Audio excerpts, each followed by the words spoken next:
Today we are breaking down which muscle group is more important for goalies, glutes or quads. Let's duke it out.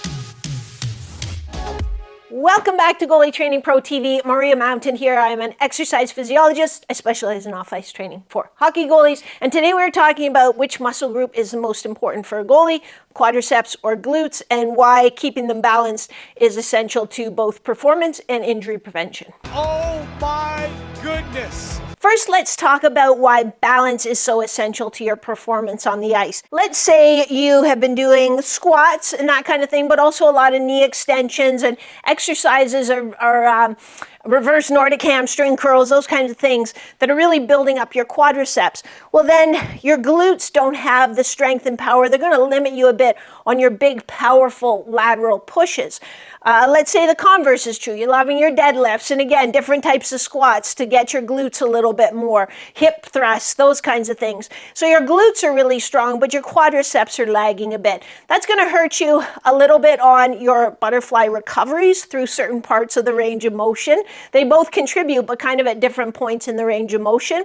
It's also going to maybe limit you in holding your stance. You know, when you're forced to hold your stance for quite a while and your quads kind of start shaking, that is not a very nice feeling. So we want to balance those out and get all the systems firing, kind of like going from a two-wheel drive car to an all-wheel drive car. Let's hop up to the office here for a second to talk about the role of the quads and the glutes in goaltending. Maybe we'll talk a little bit about how having one out of balance can contribute to different types of injuries. And then we'll slide back down here and just go over kind of, okay, well, what are the types of exercises that are going to emphasize a little more quads or a little more glutes?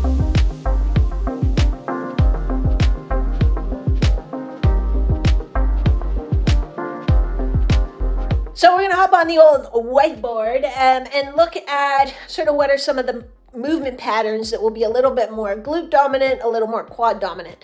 Want to be super clear that both muscle groups are going to be contributing to almost any movement that you do on the ice. There just might be different proportions. So if we're looking at the glutes, it's probably going to be a little bit more your post-to-post power because they're also in that position to do a lateral push. So you're different. You don't just have one glutes, right? You have glute max, glute med, glute minimus, different portions of those muscles. So lateral push is a little more glutes. If we looked at quadriceps, a little more dominant, probably like if you have to hang out and hold your stance.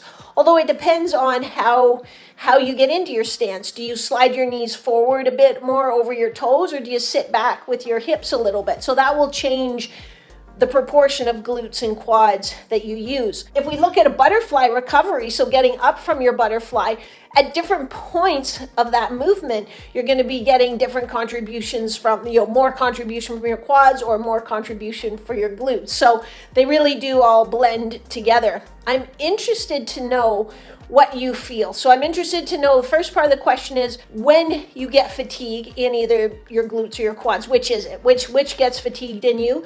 And then the other part of the question is, which do you think needs the most improvement? Like which, if you could make one more stronger or more powerful, which do you think would help you the most on the ice? I think the last thing we'll take from here is just, if your quads are overdeveloped, you're going to be a little bit more predisposed to knee issues like patellofemoral pain, that kind of thing.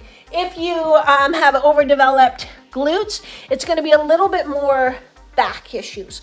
So creating sort of some compression back there. Doesn't mean you're automatically going to get injured, but it means you're a little bit predisposed to injuries in that area. So let's hop back down to the lab, wrap this thing up, land this plane, I think is what the cool podcasters say. And then we'll get on with our day. One of the best ways to make sure your quads and glutes are balanced is by having a balanced training program. One that targets both muscle groups and then teaches them how to work together and how to work functionally to help you on the ice.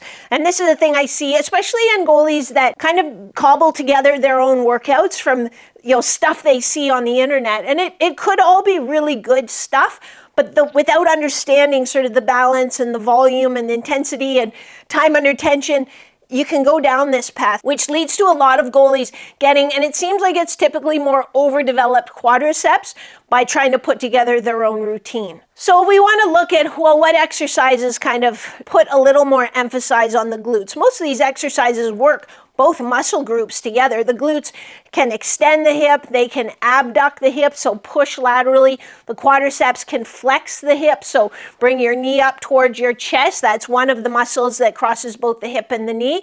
And then they can extend the knee or work in decelerating, your body from a jump, that kind of thing. So let's talk about some exercises that are going to emphasize your quadriceps a little more. It doesn't mean at all that your glutes aren't going to be working in these exercises. They absolutely are, but we're just putting you in a position where maybe the quads will get a little bit more work or kind of be the limiting factor.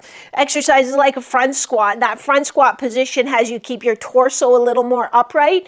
There's a little less kind of stretch in your glutes. Your quadriceps get a little bit more work there. Split squats. Again, it depends a little bit on your stance, your position. Certainly, if that knee is tracking a little bit more forward, that's going to be more emphasis on your quadriceps. If we want to look at things that recruit a little bit more glutes, it's going to be things like any of your hinge patterns. So stiff-legged deadlift, that kind of thing, even just a regular deadlift, hip drive or hip thrust with the barbell. Those, again, your quads are going to work in some of those patterns in different ways to different degrees, but the emphasis is going to be on the muscles of your posterior chain and your glutes. And then we always want to take those traditional gym exercises and translate them into something that's a little bit more functional. So the one that springs to mind off the top is a lunge lateral. So instead of doing a split squat or whatever, or a forward lunge or a reverse lunge, we can do a lunge lateral where then we're loading our quadriceps, but also our lateral hip, our lateral glutes to get that kind of squat pattern, but also the big powerful push while maintaining a stable torso. So that's really the key step.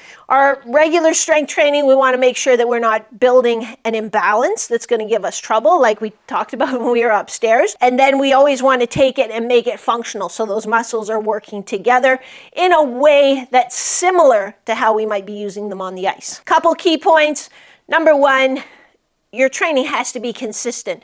And if it's consistent, that's what's going to contribute to making changes and adaptations to your strength, your tissue structure, your energy systems. So if we're going to make these types of long-term changes, we want to make sure that we are doing the right training, that we aren't just taking a bit of a random approach, putting some stuff together and saying, well, it's hard, so I guess it's helping. We want to make sure we know that it's really helping and that we're making those steps to help it translate onto the ice. If you want to see what that looks like, how we can work together, just check out the link in the description to different training programs, or as I always say, we can hop on a call and chat about what would be the best option for you. You can always just drop a comment if you want to do that. Otherwise, bottom line is they're both important. They're both important. And so really, if one is out of balance, let's say your glutes are overdeveloped, well, then your quads become more important. We want to make sure bring those up so that your hip and your lower body can work the way it should. If your quads are overdeveloped, well, then we want to bring up your glutes. So,